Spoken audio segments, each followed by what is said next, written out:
everybody. Most of you know me, but a few who don't. My name is Arif Akil. I'm the co-founder of Calm Achiever, master trainer in GTD, getting things done methodology. And I'm also a coach with Holacracy. And I first didn't come across Brian, I came across Brian's book. My brother Ali, he came across Holacracy, and after a lot of debates and fights on whether we should have implemented or not, I succumbed. And since then, there are always ways that we are looking at improving in our organization processes and systems, but whatever we try, it would never work. Everything would work for a while and then it would falter, fall, and we go back to our old ways. And that's because we looked at our organizations as machines. That input comes in, something goes out, and input comes out. We came across this radical mind shift that an organization is not a machine.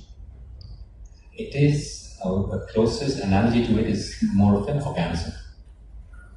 And because of the, as an organism grows, so does an organization, and the inputs required and the results required for it as well. And therefore you need a system that automatically grows and evolves along with the organization. And that's what we came across in Holacracy.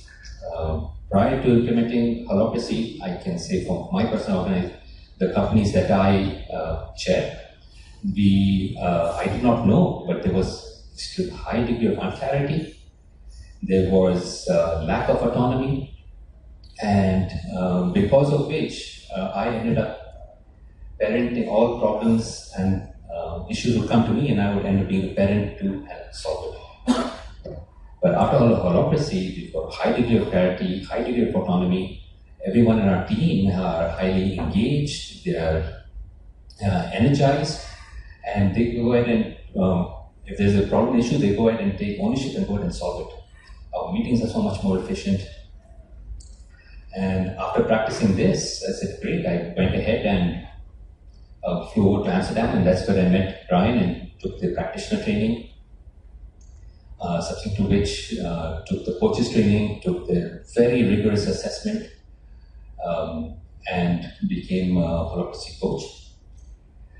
So, and that was just a few words about Brian.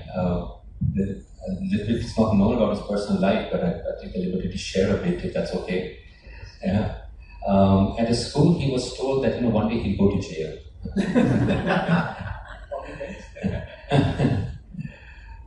So he's come pretty far from then. He was recently profiled with a lot of management gurus, and he was the youngest amongst them.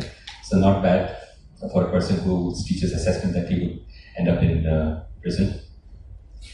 A very soft, very warm, soft-spoken person. Delight to hear with, and got many other interests other than telling others how to run self-management organization. He does scuba diving, and he's got a pilot's license as well. So, but what Brian will be sharing more about, this of course, is how what Holacracy is all about. Just a very, very snapshot. You can't explain Holacracy in 30 to 40 minutes. Perhaps even day, you've got to experience it for at least 4 days to know what this is leading to. But hopefully this will raise enough curiosity what it's about. After we're done the talk, this is Brian's book, Holacracy. Feel free to purchase a copy at the end, and Brian will be happy to sign it for you. So on that note, Brian, I hand it all over to you. All right, thank you. Hello everyone, welcome. It's my first time in India, so it's kind of exciting to be here. Holacracy's been spreading, and it's all organic, it's all word of mouth. There's more than 1,000 companies now. At this point, I haven't checked in a while, it's probably in the thousands. And it's not through any major marketing press, it's just because something in this is speaking to people. Right? Like Arif and Ali, there's entrepreneurs and leaders out there that hear something here that just grabs them. And so I'm going to give you a glimpse of it, if I can, and maybe there'll be something that grabs you. first, just a bit about my background and kind of where this came from. I already mentioned one of my teachers telling me that I'd probably end up in prison. Another one pulled my best friend in high school aside to warn her, and he said, whatever you do in life, don't ever date Brian. That was my best friend in high school. We're still friends. She never did date me, so I guess it worked for her. The reason for that was my energy, my tendency is to just question the systems I'm in. Which started very young, and it went as I went into the workforce. Like, I questioned, and through questioning, I found some things I wanted to change.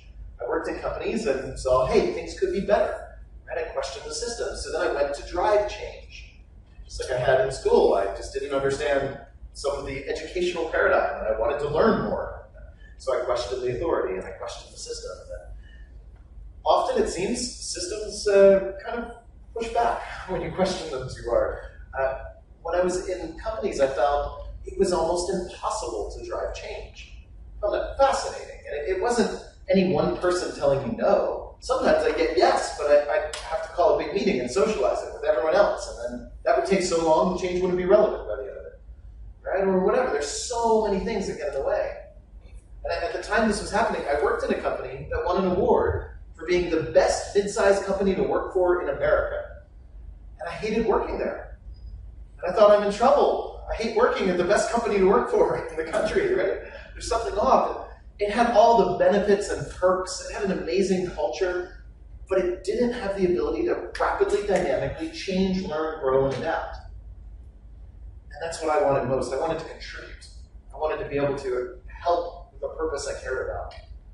You know? And so I eventually left, and I started my own company with this driving sense. There's just got to be a better way. I don't know what it is, but there's got to be a better way to do this. And I used my company as a laboratory, and we experimented. For years and years and years, I went out and took every idea, theory, technique, anything I could find, and I brought it in and put it into practice. I said, what do I do to run a company where change can actually happen, can be embraced? And over the years, something started taking shape, and I called it Holacracy. Never intended it to grow beyond my company. I thought, I'm an entrepreneur. I ran a company. I wanted a different way for my company. But then others started seeing it and saying, hey, can you show me that? And it did. And before I knew it, it started taking on a life of its own and growing. And 11 years ago, I left that software company to go pursue full-time spreading this to the world, which is what I've been doing since then. So let me share a story with you that gave some of the inspiration for what I wanted in my experimentation. It's a true story. Happened to me almost 20 years ago now. And it was when I was learning to fly, so I have a pilot's license. But I was still a student pilot at this point. And I had about 20 hours of flight time under my belt. And it was time for my first cross-country solo flight. Right? That's where you get in the airplane alone with no instructor and you fly far away from your home airport. And, you know, I barely knew how to fly anything. They actually let you get in an airplane after 20 hours. I was kind of surprised, right? Barely knew how to fly, but I'm up and I'm going, and along the journey, the low voltage light comes on. And the thing is, they don't teach you much about the hardware at this point of the plane. I didn't know what that meant. So my instinct is, look at the other instruments. And one by one, I check out every other instrument on my control panel. I look at my airspeed indicator, and it says, you're not losing speed, everything's fine, no problem. My altimeter says you're not losing altitude, everything's fine, no problem. My navigation aid says I'm perfectly on course, no problem. So I figured this must not be that big of a deal. Only one instrument is reporting anything anomalous. So I'm going to let the other instruments just kind of outvote it. Right? And I'm going to ignore it and just keep flying. It must not be important. Turns out, that was a really bad decision. I nearly crashed the plane that day. I ended up completely lost with no electronics, no radio, no lights, in a storm, almost out of fuel, and violating international airspace. Not good. I did make it down, barely. And when I'm reflecting on this, I realize this is what happens in our companies. Even my company that I just started, this is what was happening. When we're in a company, it's us humans that become the sensors. We are the instruments. We sense reality for its flight towards its purpose.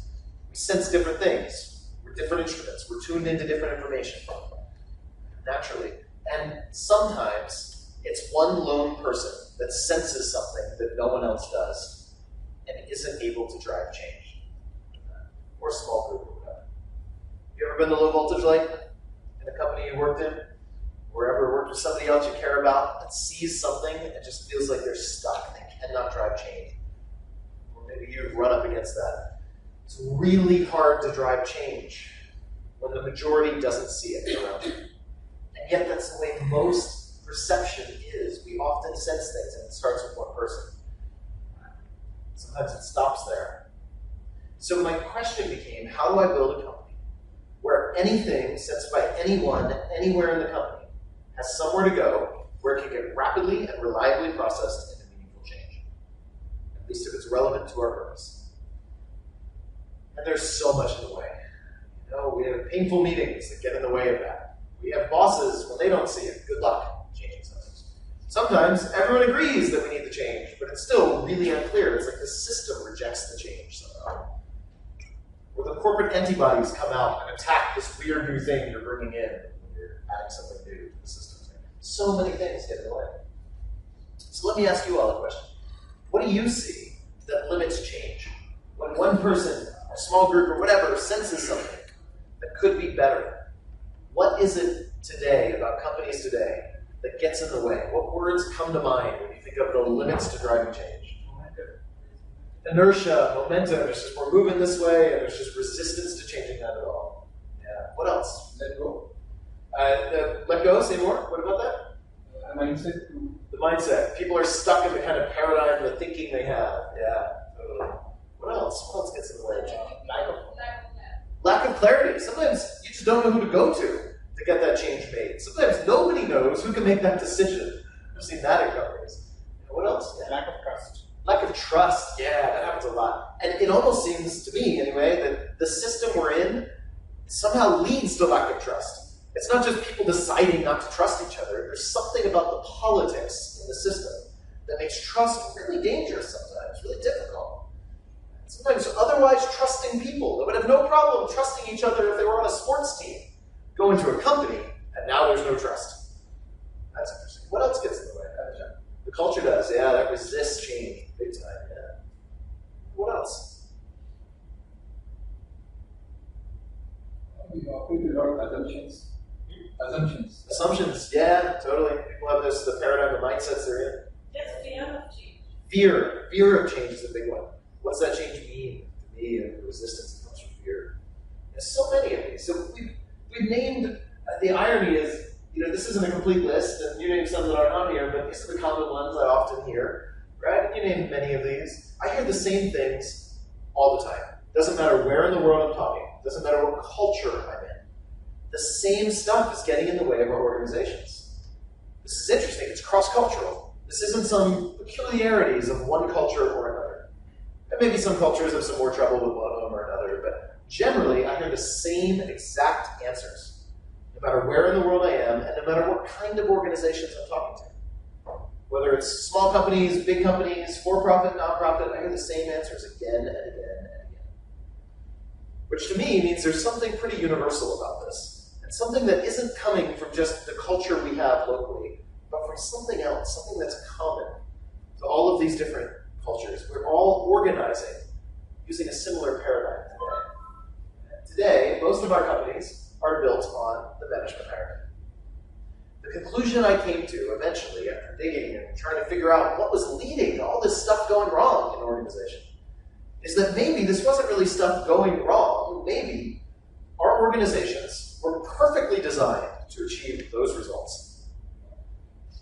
In other words, maybe it's something fundamental in the way we're structuring organization, the way we're structuring power, that's reliably, of course it's leading to these. It's predictable. How can it not lead to those?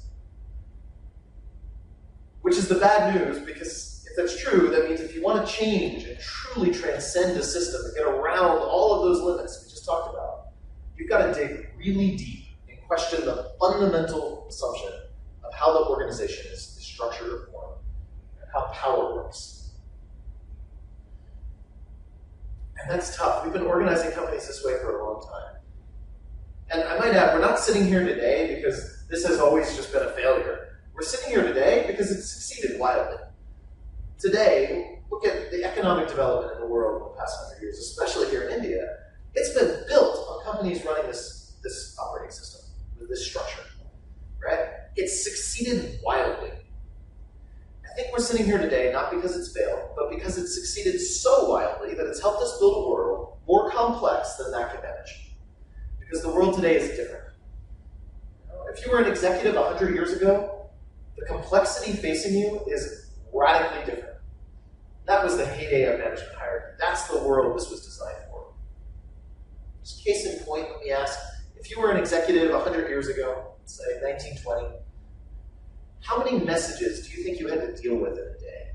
How many inbound demands for you to pay attention to something and make a decision or whatever? How many inbound messages did you get in a day in 1920? Take a guess. 5. Sure, sounds like a reasonable guess. Maybe 10, I don't know. Something like that. What about today? How many messages, through all the channels we have now, Slack, social media, text, email, whatever, how many messages do you have to process in a day? Hundreds at least, right? I mean, it's way more. At least an order of magnitude more, maybe 2 than we had back then. I don't know that the future is definitely going to be holacracy specifically, but I'm pretty sure that the way we've organized companies for the last century is not going to work for next. The world has changed too much. The complexity is vastly higher. The pace of change is faster. The interconnection is faster, and it's only getting worse. This was not a structure built for that world. It succeeded in building that world, but it wasn't the structure built for that world. I think we're going to need new approaches. So that's was my conclusion, and I started looking what other paradigms are out there for achieving order. Because we do need order. We can't just throw this out. I tried that early on. It doesn't work well. If you just throw this out, you don't get well-ordered company. You get chaos. So there are other paradigms, though, that inspired by. One of them we see around us in the city. I especially saw this in Bangalore. My last hotel was a very tall building, so I'm in a high up floor. And I spent like an hour one night just sitting at the window watching the traffic, which as an American is like watching an action movie or something. It's something it was mind blowing. I was sitting there like live streaming what was happening to my colleagues back at home. At one point, I'm pretty sure there were people moving in 3 different directions on the same road at the same time. Right? Yeah, it's chaos, but it's ordered chaos. It's this really interesting thing. There's order and there's chaos, right? And it works, and people somehow get to where they're going. In every city nowadays, we see this interesting blend of chaos. Everyone's kind of free to do their own thing, and yet there's an order to it, and people get to where they need to go, and they get the stuff they need. I watch people shopping at markets there. I'm fascinated by this. I can pretty much fly into any modern city in the world today and trust. I can find a ride. It might be terrifying, as my ride from the airport here was, but it might be terrifying, but I can find a ride to a place to eat and a place to sleep. Right? When I go order a meal, I order a lot of salads. My salad is an act of global cooperation. Right? Seriously, the number of people involved in making my salad, it must be in the tens of thousands. The lettuce comes from one country. It's grown by somebody. It's picked. It's shipped. Right? The peppers come from a different country. The olives, maybe from Italy. Who knows? Right? It's all over the world, and they're shipped on these big shipping containers that are mined from iron from some other country. Right? The whole thing is this massive global cooperation, and yet we don't need a supply chain management department figuring out top-down planning. How do we get Brian his salad? Right, let's figure out in 2 weeks he's going to be in India, he's going to want a salad. Let's make sure we get everybody mobilized to do that. That's what we would do if we tried to organize that the way we do most companies today. It'd be top-down planning. But we've long since learned as a human society that that does not work when complexity hits a certain point. And we're way past that point in the world today. We've long since learned that it works better to give people a framework. We need laws, we need some regulations, we need some framework of here's how we're going to interact together in a healthy way. But the framework doesn't dictate the specific decisions we should make within it. It leaves us free to self-organize, to adapt, to follow follow our purpose, to go shop, to choose what we're going to buy at a market, how we're going to spend our time. So we all lead our lives, we adapt, we self-organize. And order is an emergent result of that system. Another great metaphor for this, or analogy, is the human body. Right? Trillions of cells working together. And there's no CEO cell telling the others what to do. There's no top-down command hierarchy of cells bossing other cells around. It doesn't work that way. Nature doesn't organize that way. Instead, every cell has autonomy. And every cell has its own internal self-organizing process. And yet, it's part of a larger whole. So that cell is part of an organ. The heart's job is not to tell the cells what to do and how to do their job. The heart's job is to take the muscle cells and the nerve cells and the blood cells and integrate their autonomous functions into a larger whole autonomous function. So it's a fascinating structure. It doesn't violate autonomy. It builds on autonomy into a larger autonomy, which is itself just a part of a larger cardiovascular system, which itself is a whole part of you. And that's why you can sit here thinking about organizational management and not, how do I get blood over into that right cell that needs it down there, and let's order that around, right? That's how companies end up working. I found this as a CEO. I hated it. People would come to me all the time. What do you want me to do about this? And I find myself directing the action at this low level of detail, and I wanted to be thinking about big picture stuff, not down there in that weeds, you know? But if I didn't do that, then the system didn't work right, too. It felt like I was trapped in this whole thing. And people kept deferring to me to ask me to do that. It's really hard in a top-down command hierarchy to get that level of abstraction that you want at the top. So there is a different paradigm, and that's the paradigm Holacracy brings into account. It's order without rulers. It's an alternate system. It doesn't use management hierarchy. So at the end of the day, when a company has adopted Holacracy, there are no more managers. There's nothing that looks like managers. There's no bosses. There's no management hierarchy anymore at all. There's not even a CEO anymore. Somebody might still have that title for the outside world's, PR purposes or whatever, but internally it means nothing. Now that said, this is a massive change. It takes years. You might get some ROI much quicker, you usually do, right? But it's not like day one you say, we adopt Holacracy, and then no one behaves like a boss anymore. That doesn't happen. But 5 years in, things change dramatically. If you look at the companies doing this really well, you don't see management hierarchy or anything. See something very different instead. But there's some myths I want to hit. One is, without managers, decisions must be made by groups. Right? There's some kind of consensus process. And that couldn't be further from the truth with Holacracy. Holacracy uses more autocratic decision-making, even than management hierarchy. In a management hierarchy, ironically, although we have an autocratic command hierarchy, in my experience, in most companies, we don't run everything up that hierarchy. We instead call big meetings and we socialize things.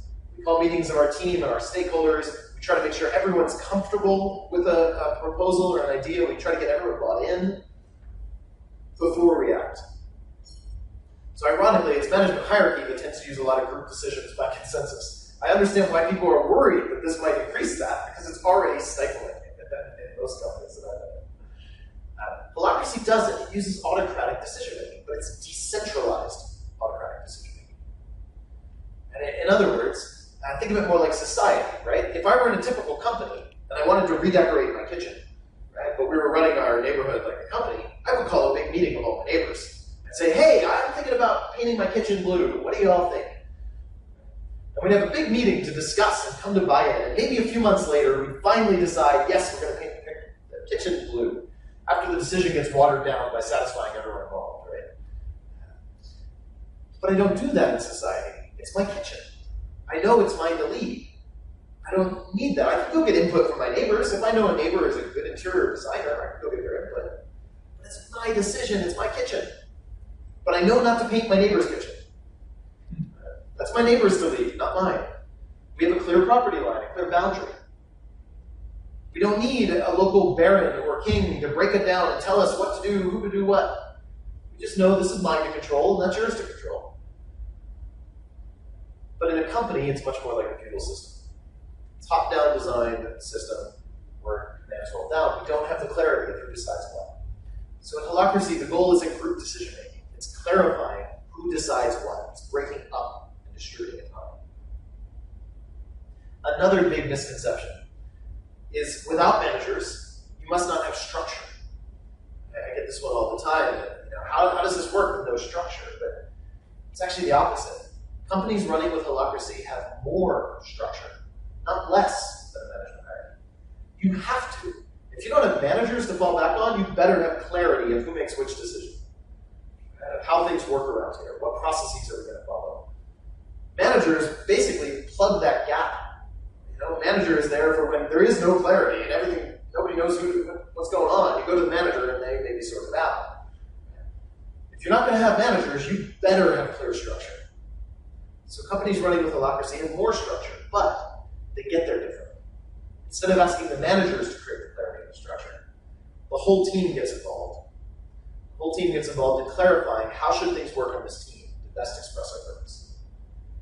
The structure is dynamic, it's agile, it changes, it learns, it grows, it adapts. It's not static structure like we have now. And it's not a structure of the status of people in a hierarchy. It's a structure of how does the work really get done. I'll show you an example of that in a minute.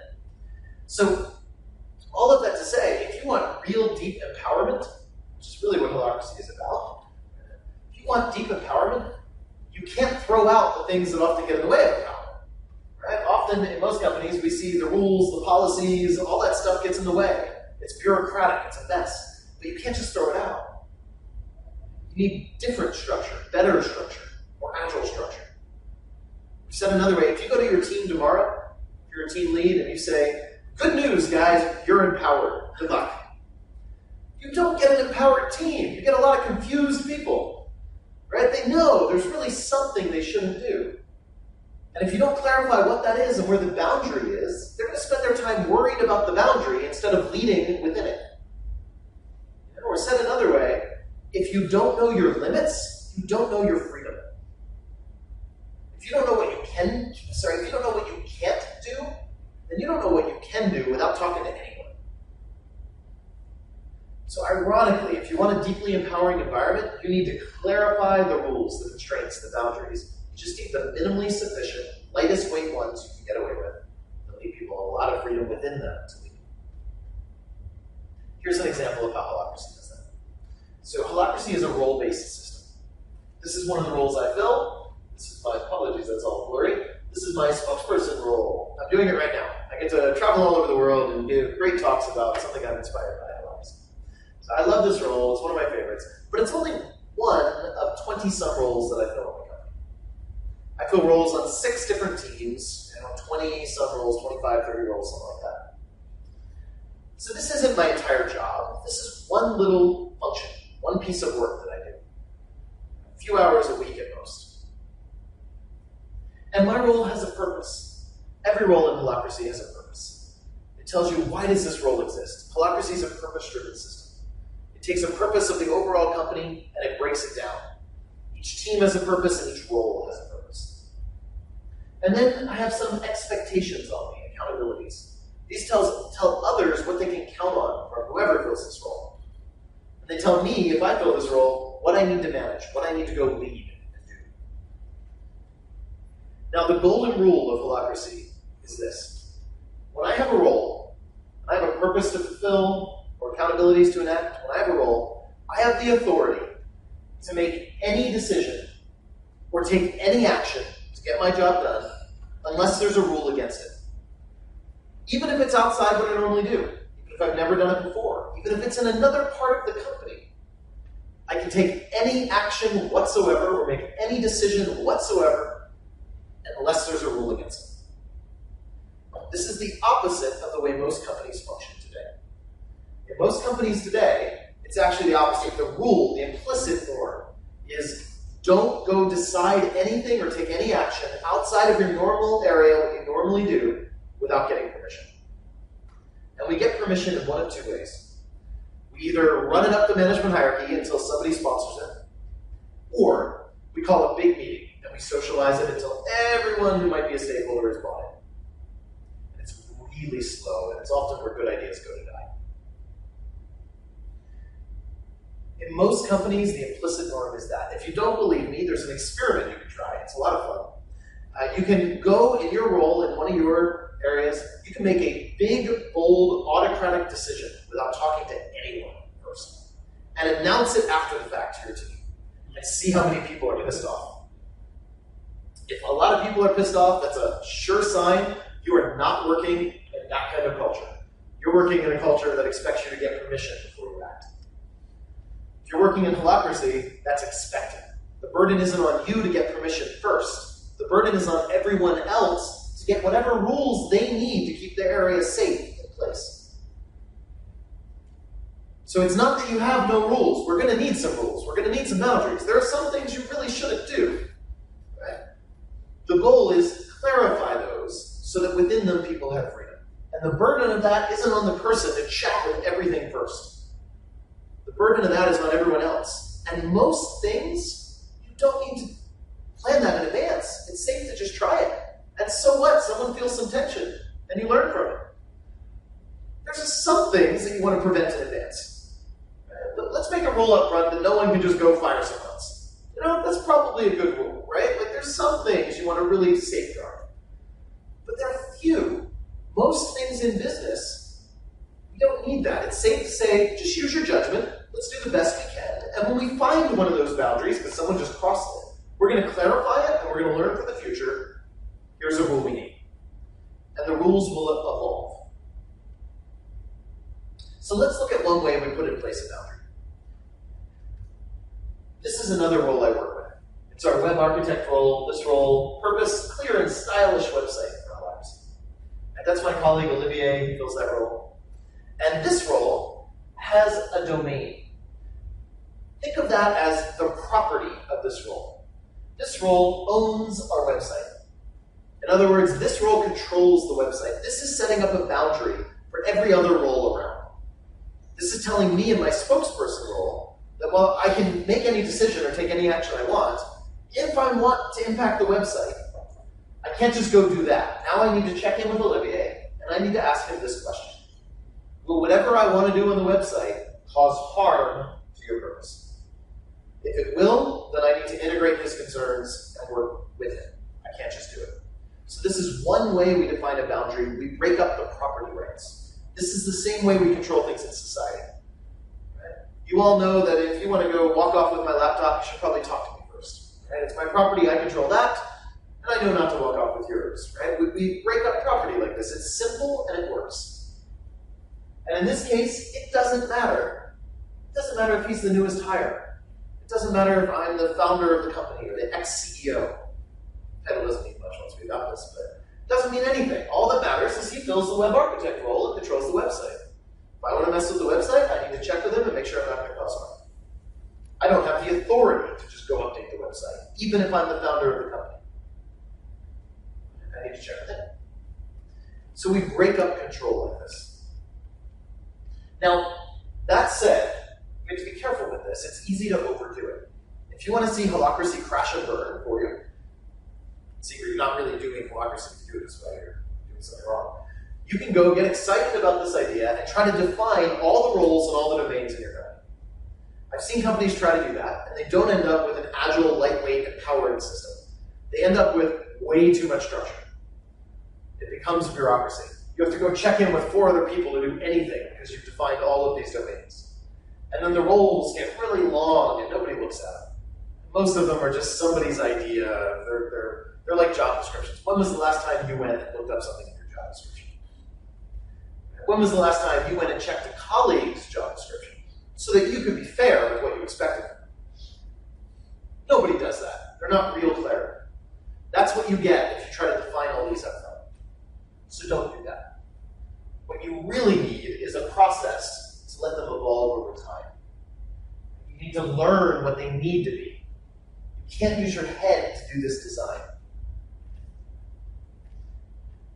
So instead, what Holacracy says is start lightweight. Start with the minimally sufficient structure you can. Define the minimum definition of roles you can. Start a role with just a purpose. It's great. Don't define all those accountabilities. Let's figure out what they are over time. Start with as few domains as you can possibly imagine starting with. And let's figure out what they need to be over time. Sometimes things just work when people have a lot of power. And then there are things that you need to control, you'll learn. The way that happens in Holacracy is through something called our governance process. Every team, every circle, regularly goes through this thing called a governance process. It happens in a meeting, there's a governance meeting, but you can also do it asynchronously. There's a process for sending things around outside of meetings as well. This is our outreach circle. Think of that like a marketing team, basically, for us.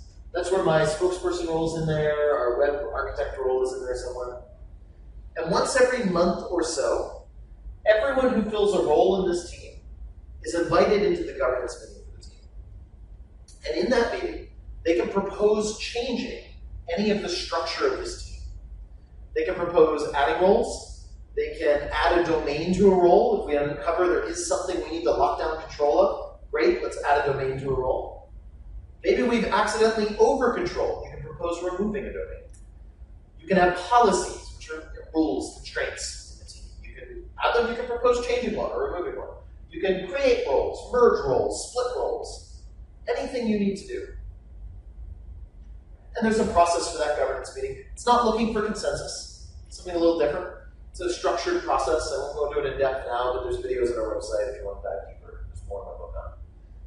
It's a really cool process in that what I love about it, instead of looking for agreement and buy-in from everyone, it assumes if one person is proposing a change, it's just accepted by default. Unless somebody else can say, here's a concrete reason why that change will get in the way of me doing my work. So we're not asking anyone else, do you believe in this? Do you think this is the right answer? Right? Do you agree with this? We're asking, will this change that will help this one person, will it get in the way of your work? And if so, give us the concrete reason why. And that's not going to shoot down the proposal, it's just going to give us a puzzle to solve. How do we get that change enacted without getting in the way of your work? So change is accepted by default, and the only thing that slows it down a little is when someone can say, wait, that's going to get in the way of the purpose of my role. And then we solve that puzzle. So let me give you an example of how that played out. This is a true story. This is one of my favorite stories about Holacracy. So this is my spokesperson role again, right? When we first created this role, it was almost empty. We had a purpose, and I think we had one accountability or something, but it was mostly empty. And I'm going to tell you where this third accountability came from. It says defining criteria for acceptable speaking engagements. And one of the things I do in this role, I do a lot of talks and conferences. And we have another role I work with called casting agent. And the casting agent's role, their job, is to take all the invitations we get to go speak and sort through them and figure out which ones we should say yes to and negotiate a deal and all that. Thing was, early on, our casting agent was feeling really frustrated. She would negotiate with a conference organizer. She'd build a relationship with them through that. It takes some time. There's a relationship build. She'd negotiate. She'd come up with something that made sense to her. She'd present it to me. And at the end of her whole process, I'd look at it and say, no, I'm not going to go to that. It's the wrong market, or it's not big enough, or whatever. And imagine how she felt there, right? It's so disempowering for her. She felt really bad about that. So here's what actually happened.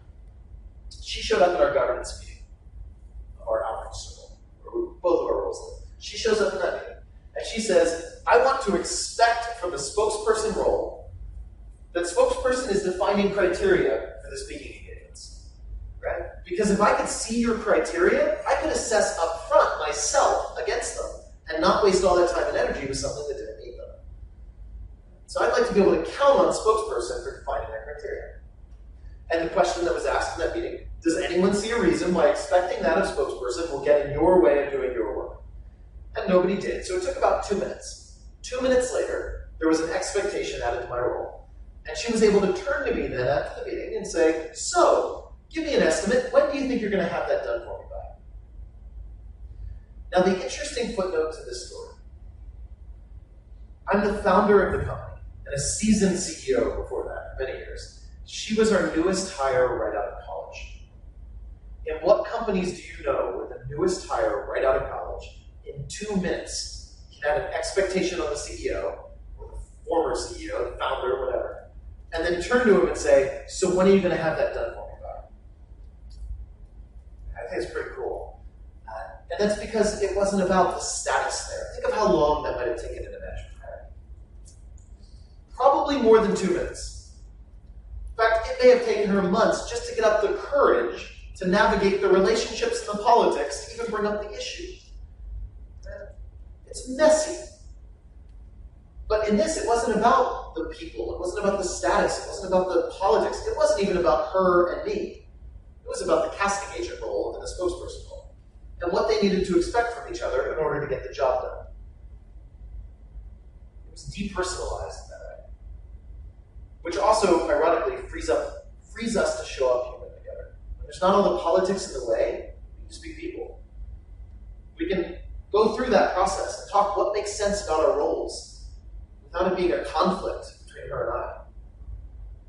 It's about the relationship, not the human relationship. I think it's pretty cool. It's one of the reasons I have some really profoundly amazing relationships with people I work with.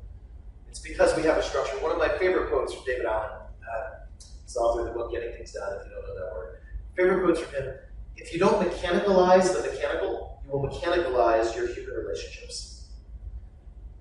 One of the things Holacracy does is mechanicalize the mechanical. When we're talking about how we work together in roles, right? There's just expectations we need to have. It doesn't have to be about the drama and the politics and the people. Let's just make that a nice, simple process of figuring out what roles need to expect of what other roles, so that we can just be human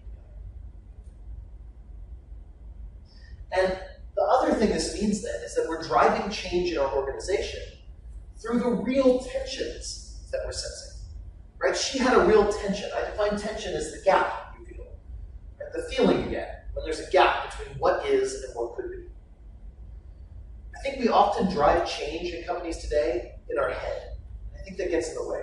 We over-design things or under-design things. We never design them just right. When was the last time you saw a big reorg done that you thought, wow, that solved every problem? Right? Didn't create any new ones? Man, that was brilliant. Even in a small company, that's almost impossible. Right? And then we get theoretical. We design these brilliant structures, which nobody ever uses. My background's in software. We used to design software that way too. Then IBM did a study and found something like, I think it was 60-some percent, 65% of the features of a typical software product that were designed with this upfront planning, 65% of the features were never used by the users. You might think that means we wasted 65% of our budget, but that's actually not right, because the other features that are used all get more complex because of the ones that aren't used and they have to cross-connect. So it's actually something like 88% they came up with. 88% of the budget was totally wasted when software was designed that way. So we've learned as a software world, don't do that. Instead, design one user need at a time. Ship the smallest thing you can, get real feedback from your market, and adapt. Yet we still design companies the way we designed software in 1980. Right? It's a top-down, upfront, big design process where we try to get right how the whole company should structure and put it in place. And when we realize we were wrong, a few years later, we'll do a big reorg and we'll do a whole damn thing again.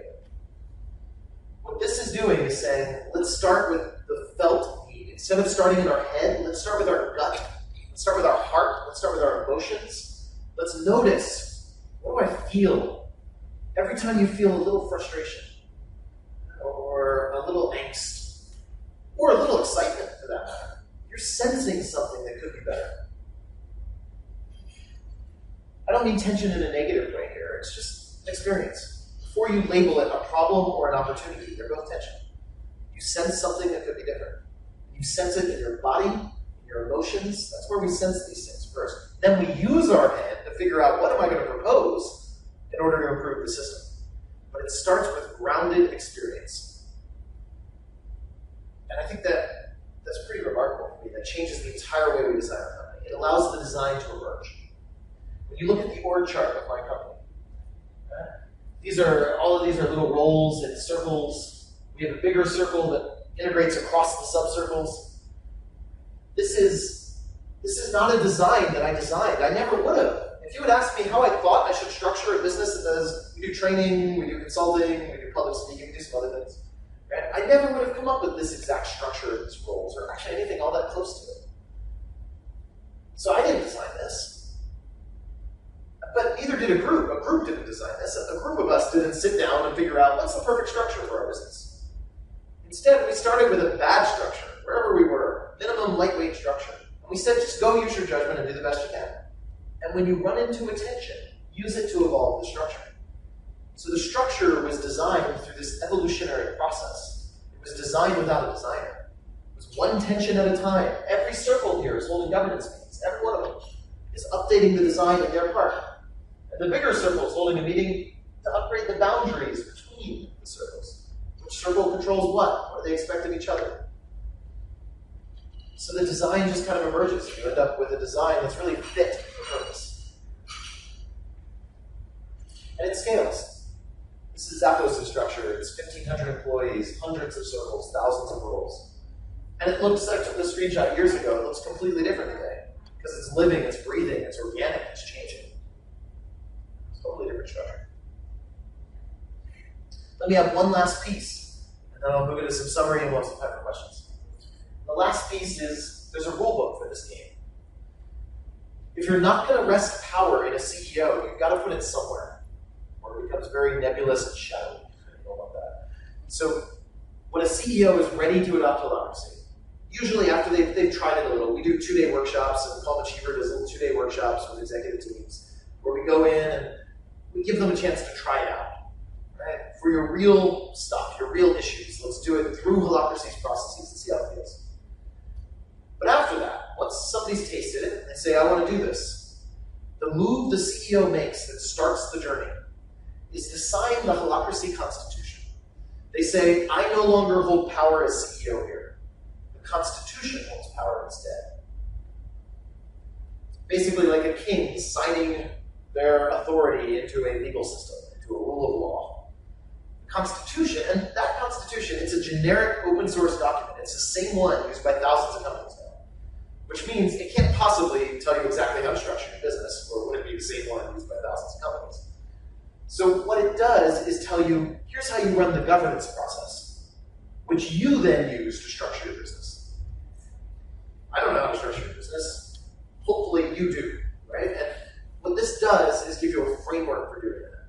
So it doesn't tell you which roles to have. It doesn't tell you what processes to have. It says, here's your meta process, your governance process for defining all of that. So start where you are. Whatever roles you have now, whatever process you have now, start there.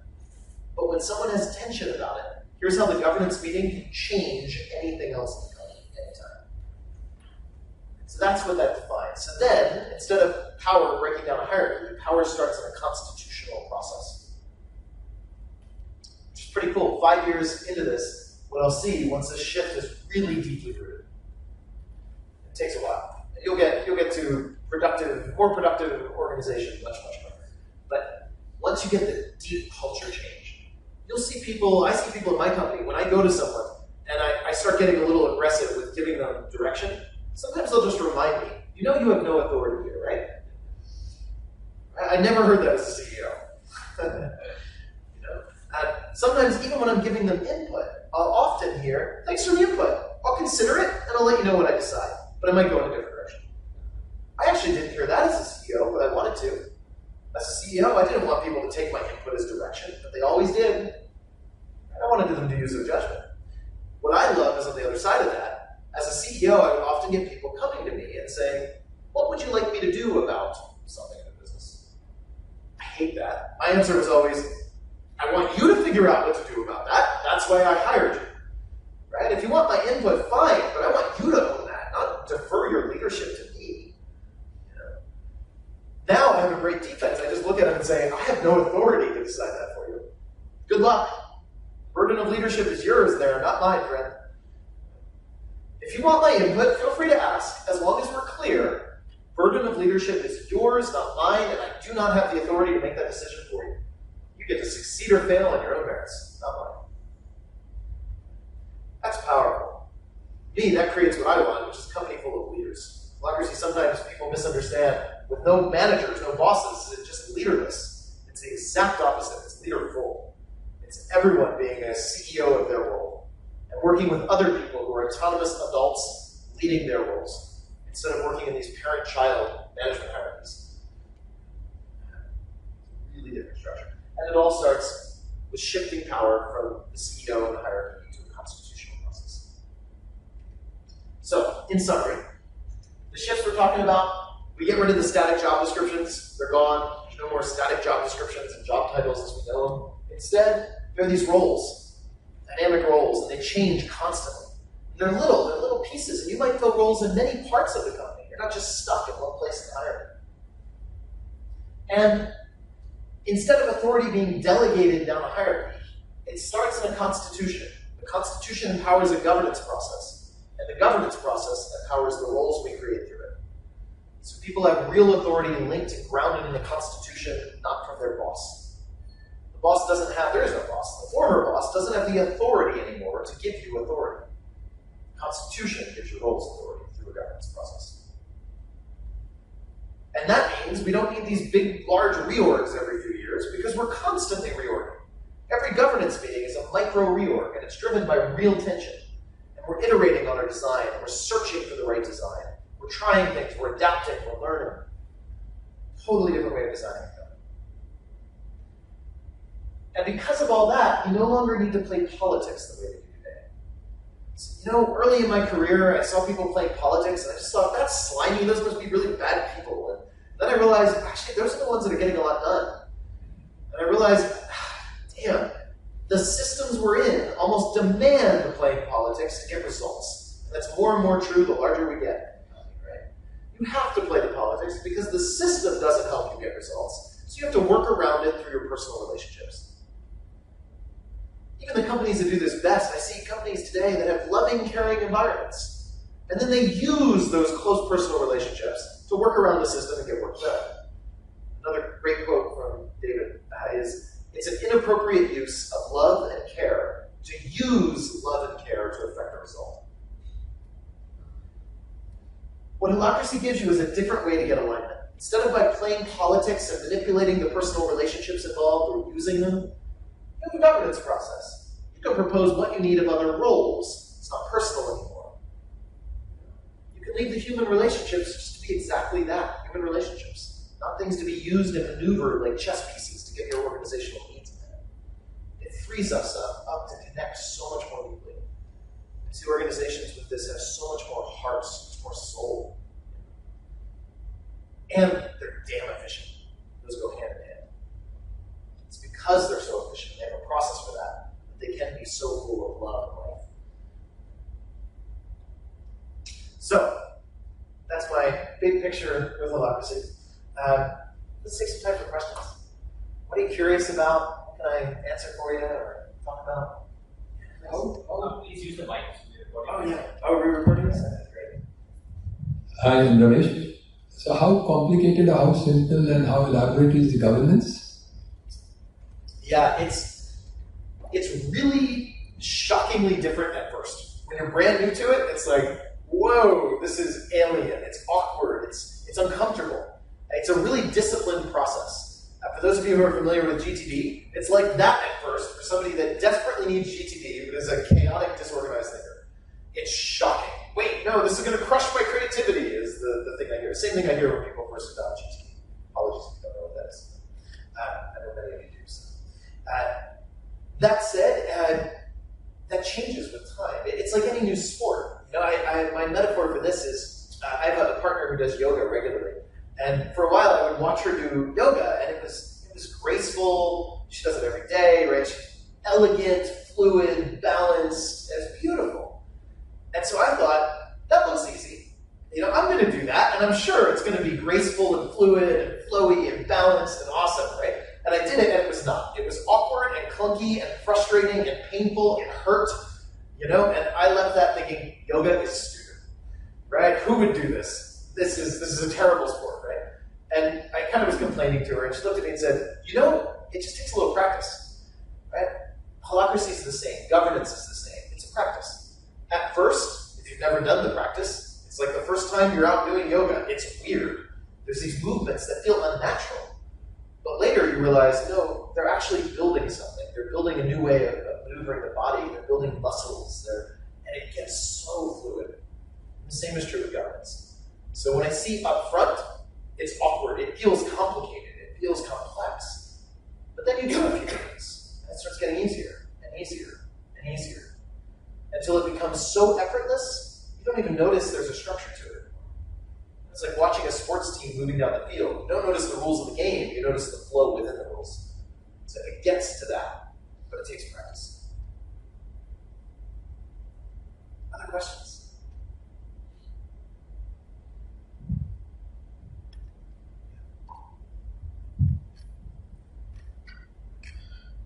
Hi, it's Naved here. You mentioned about the roles that you do not, and accountabilities, that you don't define everything up front, rather it evolves over time. Now that sounds like a good idea, except that if I have an organization, it will eventually end up having a lot of rules. After a few years, there will be a lot of roles and a lot of accountabilities against those roles. So a new person who comes in will still have the same problems that you would have in any other structured organization. So let me ask you a question. Let's say you were in an organization like that, and at first it was great. Everything was agile and flexible, and then more and more policies got added, more roles, things got bigger. Do you think you'd feel some tension about that? Yes. Then if you feel some tension, you can go to the governance process and propose changing anything you need to resolve that tension. That's exactly what we see happening in companies. They do get too big. They get too many policies, too many limits, and then someone feels tension. And they say, you know what? We don't need all these anymore. Let's find some old ones that are getting in the way, that are not adding value anymore. Let's get rid of them. Or let's find several that feel like they're all different, and let's just merge them into one simpler policy that achieves the same goal. And that's exactly what we see. They grow, and then they contract, and then they grow, and then they contract, and they integrate, and they get better, and they get more poignant. That's the beautiful thing. So many of the questions I get asked, I answer with, would you feel tension about that? Right? People ask a lot, well, what if this happened with Holacracy? What if that happened? And my answer is, would that trigger any tension for anyone? Because if so, Holacracy's goal is not to prevent tension. It's to allow that to happen, and then allow somebody to sense it, and allow somebody to respond to it. The goal is to get so good at processing tension that we don't have to try to come up with the perfect system that prevents it all in the first place. Because I don't think there is such a thing. As beautifully as we might design a system, there's going to be stuff we don't think of. There's going to be tension that comes from it. So that's the goal. It adapts. That doesn't really answer exactly what I was looking for. Yes, you can change things that way through the tension, right? But as someone who is new to that particular organization, right? I no longer have, if that organization has been in place for a lot of years, I no longer have the advantage that the founders of that organization had, or the people that were initially involved, that they had. They didn't have rules. They didn't have roles that put rules on them.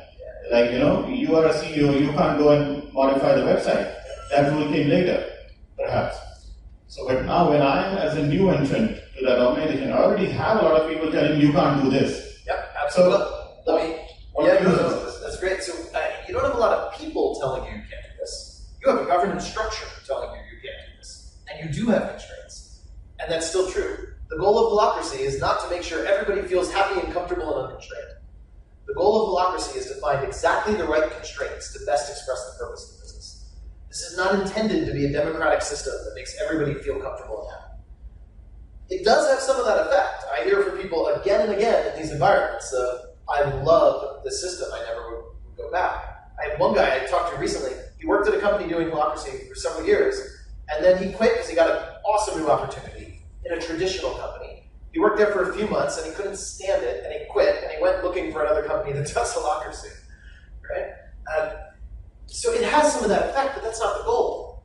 The goal isn't to give everyone a voice. That's a means to an end.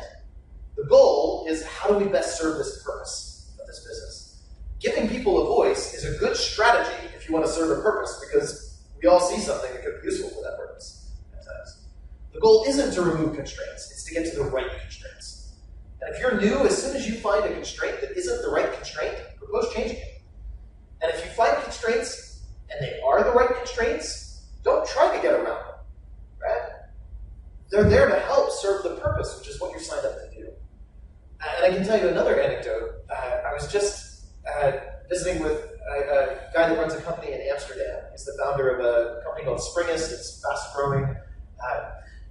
they must be around 100 people now or something like that. And he said what's remarkable to him is on people's first day of work in the company, they can find exactly who to go to get whatever decision they need or to get whatever information they need on their first day of work.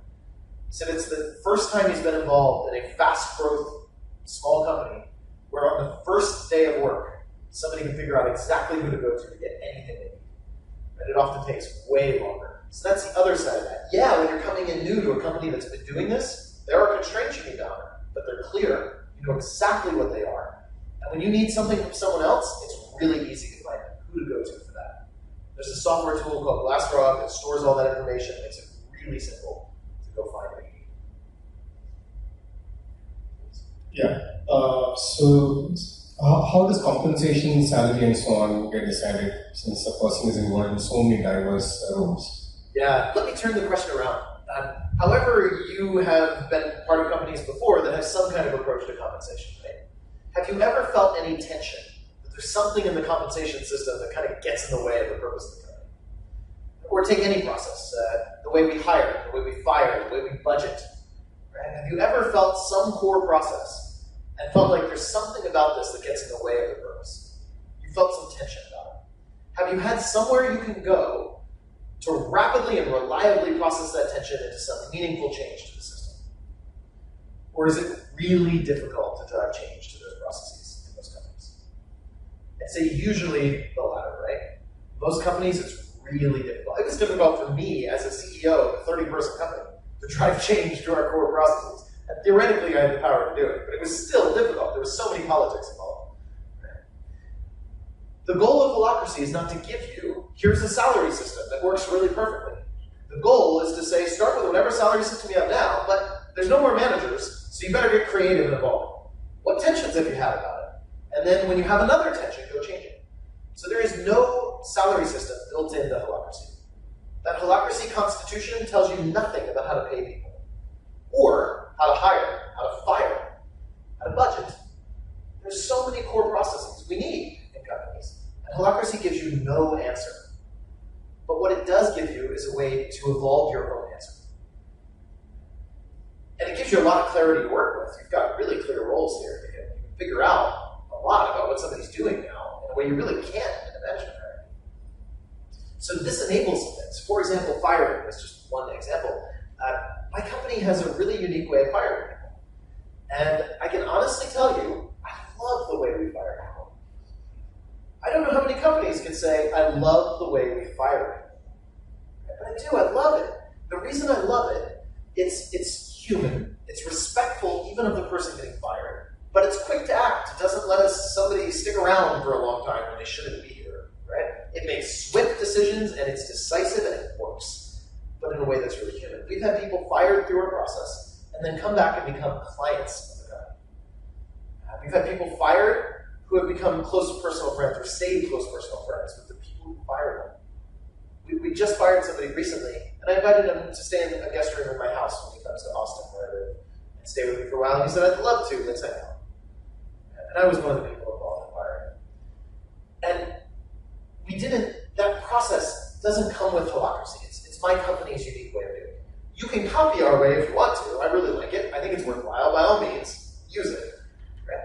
But we didn't get there through somebody handing us the right process. We got there because 7 years ago, we had to fire someone, and we did, and it sucked.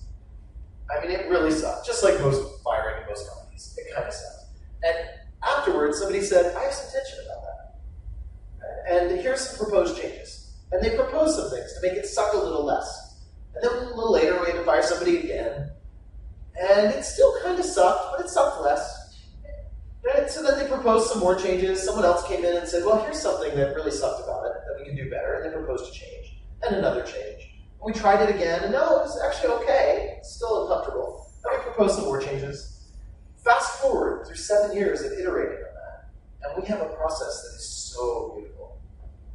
Give you a glimpse of what it is. There's no one person. There's no bosses anymore. There's no managers. There's no one person that can fire. Anyone in the company can call for a review of anyone else in the company at any time for any reason. And that person who's being reviewed, there's a committee of 5 people who fill a role. And partnership assessor is the role. The assessor has to figure out what do we do, but those 5 assessors can invite anyone else to join the process. So if they know someone works with them, they can invite them in. The person themselves in question can invite somebody to be an assessor for them and join, somebody they work with. The assessors get together and we have to answer a question. The question we're asked, it's not should we fire the person. That question's really hard to answer well, I find. Too many emotions and other stuff gets in the way. So instead, by policy, what we have to answer is this question. If you knew everything about the person that you know today, but they didn't work here, would you advocate for hiring them? So really interesting what that does to the framing of how you think about it. You know everything you know about them, but they don't work here. Would you advocate for hiring them? There are 3 possible answers, and we have to simultaneously answer the question. We either simultaneously give a thumbs up, which is yes, I would advocate for hiring them, or a thumbs down, I would advocate against hiring them. Doesn't mean I want them fired, I would just advocate against hiring them if they don't work here. Or neutral, which is I don't feel strongly. The rule is you need more advocates for than against to stay in. And if everyone's neutral, it's a fire, which I find really interesting for us. That means if somebody is not really impressing anyone, but people like them, no one's advocating against, they're an okay person. They do fine, they do okay work. Everyone's neutral, no one feels strongly, that's a fire for us. But before we fire the person, we tell them the result. We say, here's the result of your assessment. If you want, you can take a week or 2 and talk to all of the people involved. Have any conversations you want. Maybe find some new agreements if you think you can change something, right? Agree to some stuff, but it's on you. If you want to stay here and you want to go talk to people, it's on you to figure out whatever plan you can come up with. And talk to everyone and convince them. And then if you request it, we will throw out the result of that process entirely and redo it after you've talked to everyone. And that does an interesting thing. It makes people responsible for their own improvement plan if they're going to try again and get a yes. Some people do. They take full responsibility, they make a plan, they call for a redo, and they get a yes this time, they say. Other people opt out, but they feel empowered doing it. They say, I know I could talk to you, and I know this isn't a final answer, but I kind of think you're right. I think this isn't the right fit for me. I think I'm not adding the value I want. We've had people do that and say, so no, I'm going to choose to leave. And now they feel empowered and like it's their choice. It's amazing. But one guy recently, he opted not to do the redo, and he said, you know, I think this is a lesson to me, and I really need to listen to this. I think all these people that I respect are telling me that this isn't the right fit. And I actually think I need to face the reality that this isn't the right line of work for me anymore. And I think he's probably spot on, and he went to change careers after that. And he thanked us for it. Thanked us for firing him. Because the process was so transparent and so respectful. That's what you get when you iterate on processes again and again and again. And notice it doesn't use managers. There's no bosses. There's no top-down command hierarchy there. It's a peer-to-peer decentralized process. And in my experience, it works way better than any management hierarchy firing process I've ever been part of. We have something similar for compensation and every other core process. The goal of Holacracy, though, is not to give you the perfect one. It's to let you evolve.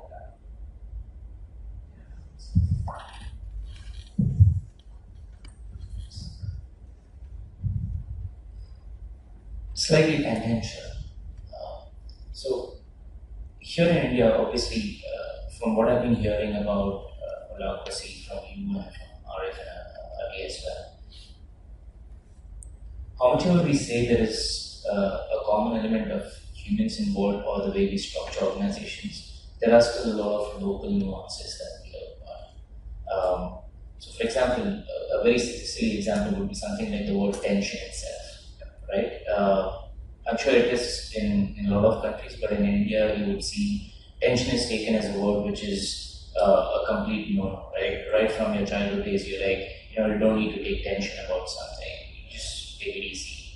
You're supposed to be staying away from tensions. You're supposed to avoid tensions and so on and so forth. Now that change to be expected with individuals when they walk into an organization is a huge shift because it's almost part of their DNA, right? They've been doing that for all their life, and then now suddenly you have to change. So that's one.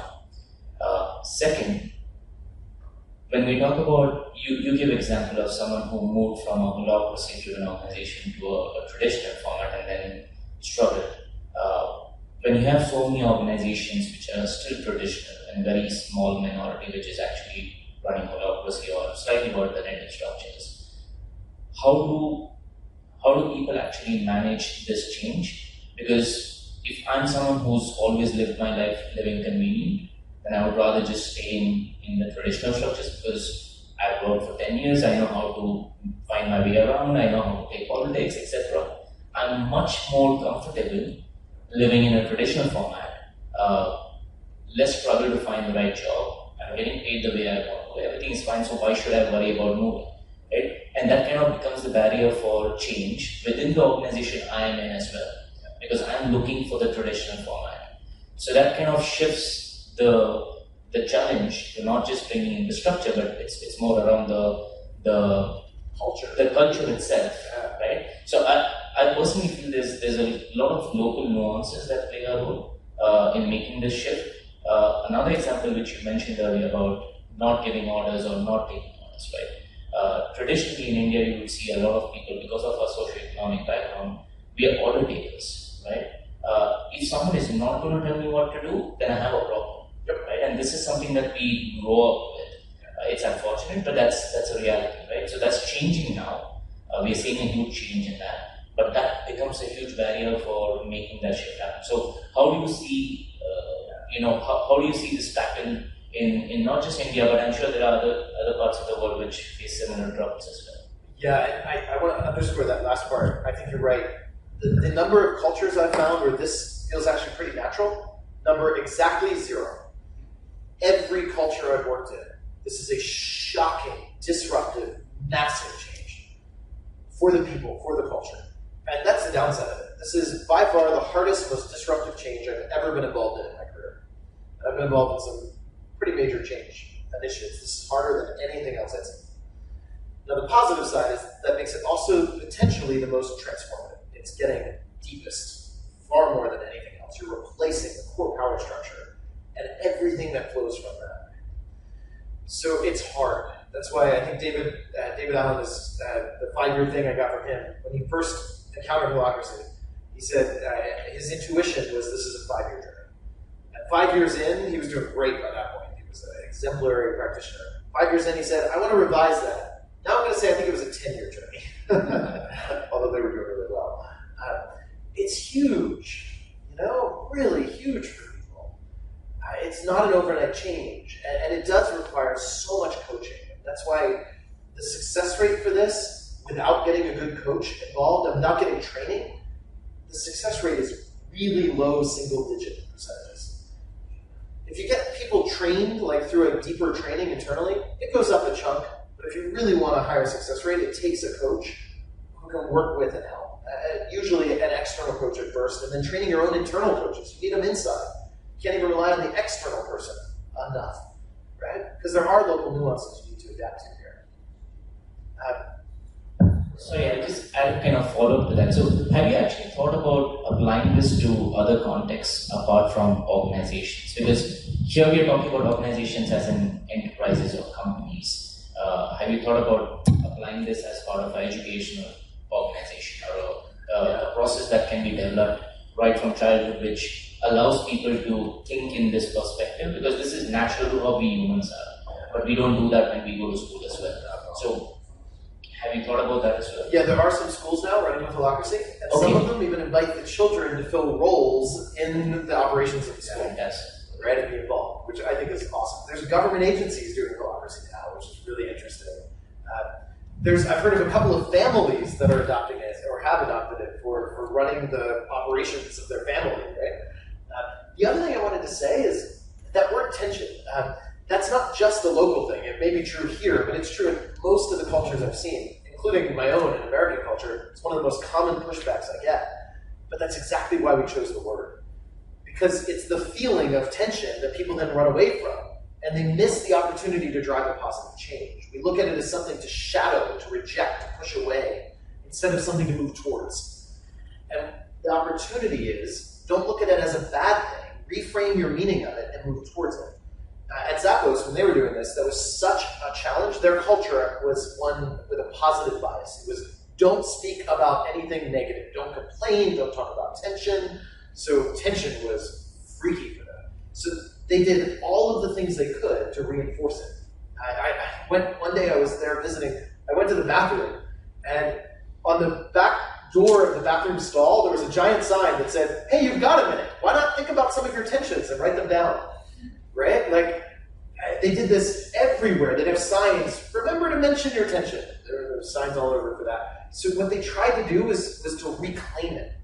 And that was some of the power of it. It was enabling people that wouldn't have spoken about their tension to say, maybe this isn't a bad thing. Maybe this is actually an opportunity. Yeah. So there's a reason sometimes for some of those little bits and words, you know.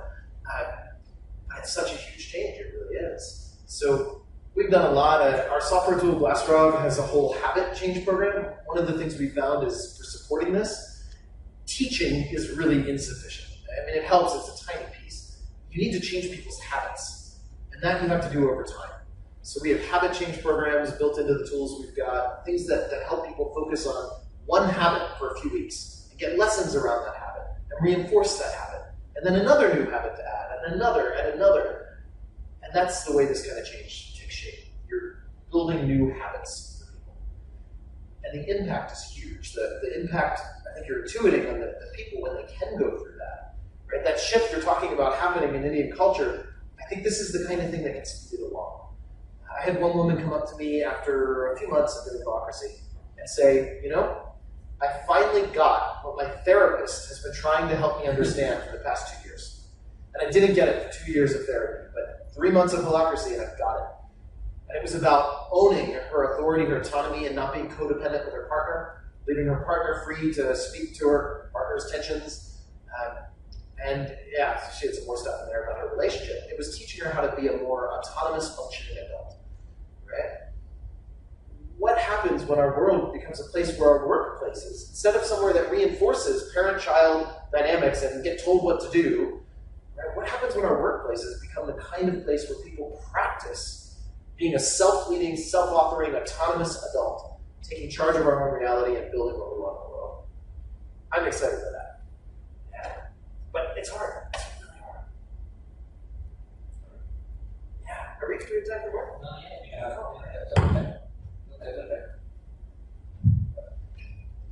I've been following Zappos' journey in terms of the newsletters and the website, the culture piece, the values and all that. So in your experience, because they're one of your clients, how did the governance change over a period of time, A, and in the context of the tensions? I mean, tensions in a positive way. Have the tensions reduced, or they had a dip, or they were cyclical? How was the pattern of the transformation happening in the context of governance and the tensions? Yeah, it's a really interesting thing that happens, and I see it not just with them, but with is common and standard. When people get really good at processing tensions, what it doesn't end up with is a company with no tension, which is I think a good thing, because you know what we call a living system with no tension? Dead, right? Tension drives life, it fuels us. When companies get really good at this, they don't end up with no tension. They end up with no really old tensions that have been in the way again and again and again for years. They clear those, and they make space for the next tension. They get clear space, and in that space shows up more tension. But now it's higher level tensions. It's more nuanced tensions.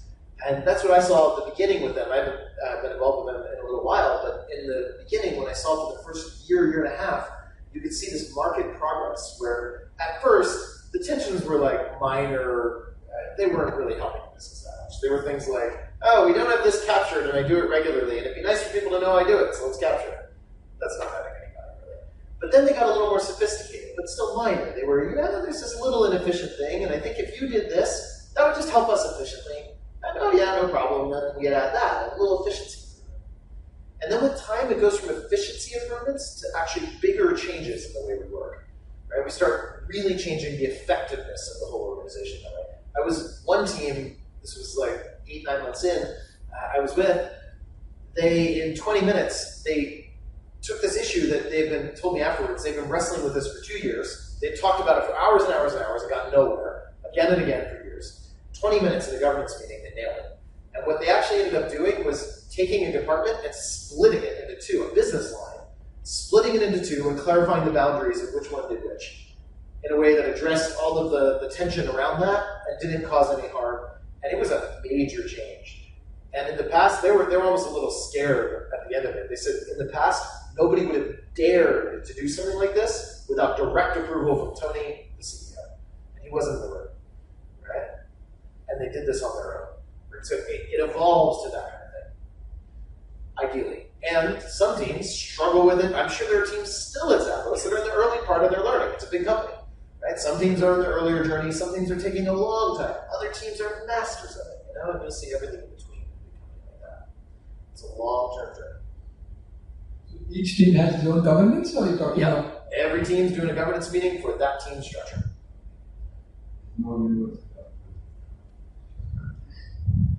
Hi, I'm Prakash from Nirmal. My question is, you said just a little while ago that you came to India for the first time. So, what brings you to India? In other words, are you working with somebody in India? And like you said, it's a difficult change process. So, could you please tell us about the method you adopt for the change process? Yeah, how we get there. So, what brings me to India? I got an invitation to speak at the Agile India conference, which is a big Agile technology. Oh, yeah. They wanted me to keynote that.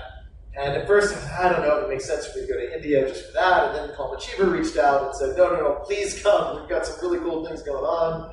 And they organized this and some other interviews. And there's a bunch of press stuff we're doing. And just trying to really help Holacracy launch more deeply into India. And so they convinced me. And we said yes. And then since we're coming anyway, we scheduled our first 4-day Holacracy training in India. Starts on Friday, 2 days from now, here in the hotel. And it's the first time we've done this in India. So yeah, that's what brought me here. The change process. So we've tried a number of different ones, and what we keep finding is we find one we think this is great, it worked so well in the last company, and then we find it doesn't work in the next one. So what we realized is we need to not have a one-size-fits-all change process. We need to have a very agile change process, which is what we do. So what we built is a toolbox, basically. Here are all the interventions that we found useful in different environments. Some of them are little workshops, there's trainings, some of them are different coaching sessions we can do, some of them are process changes, like we can help you change your compensation system and your firing system. Because if those still rely on bosses, they're going to get in the way of people stepping up in a new way. So we have those, we have all these different things we can do, or things about how do you get people to actually feel comfortable with tension. We have a couple of things we do around that. But then instead of rolling them out in any given order or pattern, we have a standard thing we do for the first month, just to kind of get it going and get it started. And then we meet with our internal engagement lead and we say, okay, where are you? Let's take stock of what we've seen, what you've seen. Here's our toolbox. What should we focus on for the next 2 weeks? We do that. And we choose something, we do it, and then 2 weeks later we come back and say, okay, where are we now? Here's our toolbox. What's most important for the next 2 weeks? And we evolve and adapt. In the meantime, one thing we're doing through that whole journey is we are facilitating their governance meetings. And there's another kind of meeting in Holacracy we're going to talk about called a tactical meeting. We're doing those meeting facilitations because they become a coaching ground where people are learning the new rules and the new process. And it's much easier to have an external facilitator. Eventually they'll facilitate their own, but for now we're doing that. So it's the two combination of we're facilitating their meetings and coaching by doing, and then we have all these other interventions that we're kind of agilely rolling out in our toolbox. That's basically how we do it. Just one when you are having a change process, usually it is easy to see that there is intangible progress. That's it's a 5-year process, and every quarter, every year you will see there's something intangible. But how do you say and how do you define that this is a measurable change and this is what you are aiming at and this is where you go in steps? Yeah, so there's so many different things you could try to measure for this. We don't provide that. We ask, what do you care about? Why are you adopting this? There's so many different answers, right? Because it's such a broad change. It's like asking somebody, why are you choosing to use management hierarchy for your company? Right? Like, there's a lot of reasons, So why are you choosing to change from management hierarchy to Holacracy? And then what do you want to measure? How are you going to know? What a lot of our clients do is say we don't want metrics, data metrics. We want to measure with our internal experience. It's the CEO saying, I'm going to measure with my gut feel, which is actually a fine measurement. And we do encourage them to measure that way. Think about it, reflect on it, feel into it. Does this feel right if you're going to do that? Some of them do measure something. Washington State, the government, a department in Washington State government adopted Holacracy. And for them, they did want some metrics. So they measured before and after Holacracy, on average, how many meeting minutes of meeting time, right? How many meeting minutes did it take you to get a clear action or clear decision from somebody else? And then they measured before and after what was the change. It was a reduction of about 94%, right? 94% meeting minutes less needed to get a clear action or clear decision in a meeting from someone else when needed. Which means they can get, 15 times the amount done in a meeting now than they did before. It's pretty impressive. They also tried to measure, I like this one even better. They measured, okay, what about how many meeting minutes does it take you when you want to change a policy of the organization, like a fundamental policy, or somebody else's job? So that's a bigger change than just an action or a decision, right? And they tried to measure that before and after. After 6 months of Holacracy, it was about 20 minutes on average to get a change. Before Holacracy, they couldn't measure it because all the surveys came back infinite. It doesn't matter how long we spend. Sometimes we've talked for hours and hours and hours over years. We cannot drive change to the policies or someone else's job. It's not possible for the vast majority of people in the organization to actually affect that change. After Holacracy, it's 20 minutes. That's not just an efficiency improvement, that's a new capacity. What do you do with that? I don't know. But that's an interesting new capacity to have the ability to do in your company. And then they also measured measure of engagement. They asked people, how confident do you feel that you have the tools you need to get your job done effectively? Do you have access to the tools you need to get your job done effectively? And they measured that, and that went from, what was it? I think the average before Holacracy on a 10-point scale, they averaged 6, which is actually pretty good for a government agency. After 6 months of Holacracy, it was a 9, a 50% improvement, up to a 9 on that measure. So again, all different things you could measure. Those are some. Cool. Thank you all very much. I'll give it a wrap here. Thank you, Brian. Thank you for the amazing questions. And I've heard Brian talk so many times. I think he really concised it for you guys. So got all of his best stories and best examples. Brian will be around to sign books, so if you wish, you can purchase a book behind there, and Brian will sign for you. I'm sure we'll have to take a picture with you as well. And yeah, if you have any questions, me and Ali are around. You can check with us, and Brian's around as well. If you're interested to take a deeper dive in Holacracy, we still have about 2 seats available for the upcoming workshops. So it's over the weekend, so it's easy to make time. So from Friday to Monday is the 4-day Holacracy practitioner training that will be taken by Brian. So you can ask me more details about that, and we can tell you about that, and you can sign up for it as well. Okay, thank you all so much. And a round of applause for Brian.